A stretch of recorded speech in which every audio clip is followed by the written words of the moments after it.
নমস্কার বন্ধুরা, আপনাদের সকলকে আরও একটি গুরুত্বপূর্ণ ভিডিওতে স্বাগত জানাই। বন্ধুরা, আপনাদের বাংলার বাড়ি প্রকল্পে অর্থাৎ আবাস যোজনা প্রকল্পে আপনাদের লিস্টে যদি নাম না থাকে, সেক্ষেত্রে আপনাদের কিন্তু প্রত্যেকটা এরপর ডিস্ট্রিক্ট থেকে আপনাদের একটি করে নোটিশ কিন্তু জারি করেছে। এই নোটিশে আপনাদের পরিষ্কারভাবে ডিটেলসে জানিয়েছে, যদি আপনার লিস্ট সম্বন্ধে কোনো যদি অভিযোগ থাকে, সেক্ষেত্রে আপনারা অভিযোগ জানাতে পারবেন। তো এই অভিযোগ আপনারা কোথায় জানাবেন?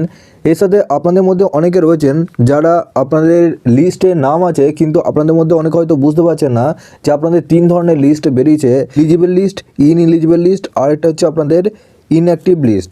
এই তিনটে লিস্টের মধ্যে কোন লিস্টে আপনাদের নাম থাকলে আপনাদের ঘরের টাকা পাবেন, সেটাও কিন্তু আপনাদের এই ভিডিওর মাধ্যমে জানিয়ে দেবো যে কোন লিস্টে আপনাদের নাম থাকলে ঘরের টাকা আপনারা পাবেন। এর সাথে যদি আপনারা এলিজিবল হন, তাতেও আপনাদের এই ঘরের লিস্টে নাম রয়েছে, কিন্তু তার সাথে আরও অন্যান্য স্ট্যাটাস দেখাচ্ছে। সেই স্ট্যাটাসের মানেগুলো কি? চলুন বন্ধুরা, সমস্ত ডিটেলসে আপনারা এই ভিডিওটির মাধ্যমে জানতে পারবেন। তার আগে আপনারা যদি আমাদের এই চ্যানেলে নতুন হয়ে থাকেন, তো চ্যানেলটিকে অবশ্যই সাবস্ক্রাইব করে বেল নোটিফিকেশনটা অবশ্যই অল করে দিয়ে যাবেন। আমরা যখনই নতুন কিছু আপডেট দেবো, আপনারা ওই নোটিফিকেশন বেলের মাধ্যমে সমস্ত আপডেট পেয়ে যাবেন। নিচে ডেসক্রিপশনে হোয়াটসঅ্যাপ গ্রুপ এবং টেলিগ্রাম গ্রুপটিকে অবশ্যই জয়েন করে রাখুন। ওখান থেকে আপনারা প্রত্যেক দিন ডেলি আপনার আপডেট পেয়ে যাবেন। আমি হাওড়া ডিস্ট্রিক্টের অফিসিয়াল ওয়েবসাইটে আছি। এখানে দেখুন, আপনারা প্রত্যেকটা ডিস্ট্রিক্ট ওয়াইজে আপনারা দেখে নেবেন। এখানে দেখুন আপনাদের বলা হচ্ছে এলিজিবল লিস্ট, ইনএলিজিবল লিস্ট, আর হচ্ছে আপনাদের ইনঅ্যাক্টিভ লিস্ট। আবার প্রথম যে লিস্ট আপনারা দেখতে পাচ্ছেন এলিজিবল লিস্ট, এই প্রথম 1 নম্বর লিস্টে যদি আপনাদের নাম থাকে, সেক্ষেত্রে আপনারা ঘরে টাকা পাবেন। নিচে দুটো লিস্ট আপনারা দেখতে পাচ্ছেন, এই লিস্টে যদি আপনার নাম থাকে, সেক্ষেত্রে জানবেন যে আপনাদের ঘরের লিস্টে থেকে আপনার নাম বাদ পড়েছে। কি জন্য নাম বাদ পড়েছে সেটা কিন্তু আপনাদের পাশে লেখা থাকবে, যে কি জন্য আপনাদের লিস্টের নাম বাদ গেছে, সে কিন্তু আপনাদের সেই কারণগুলো উল্লেখ থাকবে। এক্ষেত্রে এই লিস্টে আপনার যদি নাম না থাকে, দেখুন বন্ধুরা, এই যে লিস্টটা আপনারা দেখতে পাচ্ছেন, এটা হচ্ছে দক্ষিণ 24 পরগনা জেলার একটা নোটিশ।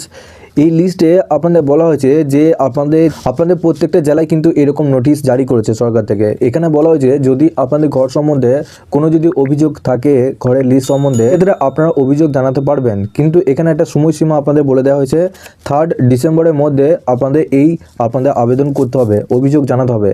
কিভাবে অভিযোগ আপনারা জানাবেন? লিস্টে যদি নাম না ওঠে বা লিস্টটা থেকে যদি আপনার নাম বাদ যায়, সেক্ষেত্রে আপনাদের একটি করে দরখাস্ত লিখতে হবে। কিভাবে দরখাস্ত লিখতে হয় সেটা আমি আগের ভিডিওতে দেখেছি, ফুল ডিটেলসে জানিয়েছে কিভাবে দরখাস্ত লিখবেন, কোথায় জমা দেবেন এবং আপনাদের কি আপনাদের কাজ করতে হবে, সমস্ত ডিটেলসে জানিয়েছি। আমি ওপরে আই বাটনে লিঙ্ক দিয়ে রাখবো, আপনারা খুব সহজে বুঝতে পারবেন।